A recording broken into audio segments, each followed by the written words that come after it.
Live in relationship में भी दहेज मृत्यु के मामले में सजा संभव। इलाहाबाद हाईकोर्ट का एक अहम फैसला जो हाल ही के महीने में आया है। ये जो जजमेंट है वो डाउरी डेथ केस से रिलेटेड है।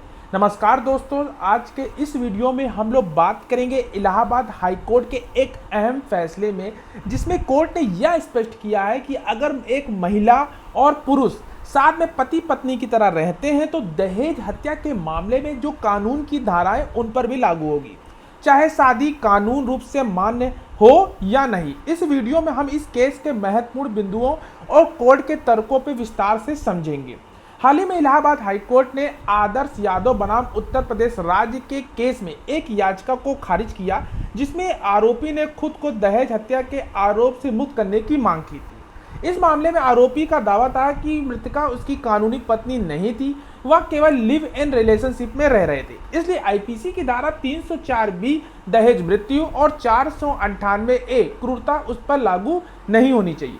हालांकि कोर्ट ने इस दावे को खारिज कर दिया और कहा कि जो आईपीसी की धारा 304B और 498A को लागू करने के लिए यह जरूरी नहीं कि दोनों के बीच कानूनी रूप में शादी हुई हो, अगर वे पति पत्नी के साथ रहते हैं।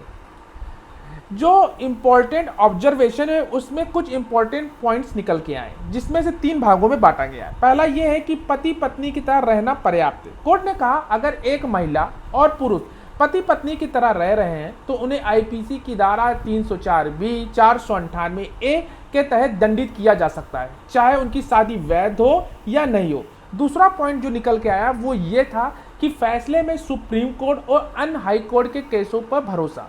कोर्ट ने सुप्रीम कोर्ट के रीमा अग्रवाल बनाम अनुपम केस का भी हवाला दिया, जिसमें यह कहा गया अगर कोई पुरुष किसी महिला के साथ पति की तरह रहता है तो वह इन धाराओं से बाहर नहीं हो सकता।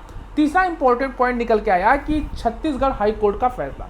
कोर्ट ने मोहित राज बनाम छत्तीसगढ़ राज्य के फैसले का भी हवाला दिया गया, जिसमें यह कहा गया है कि आईपीसी की धारा 304B का उद्देश्य यह सुनिश्चित करना है कि दहेज हत्या के मामले में दोषी पति और इसके रिश्तेदार को सजा मिले, चाहे शादी वैध हो या नहीं हो।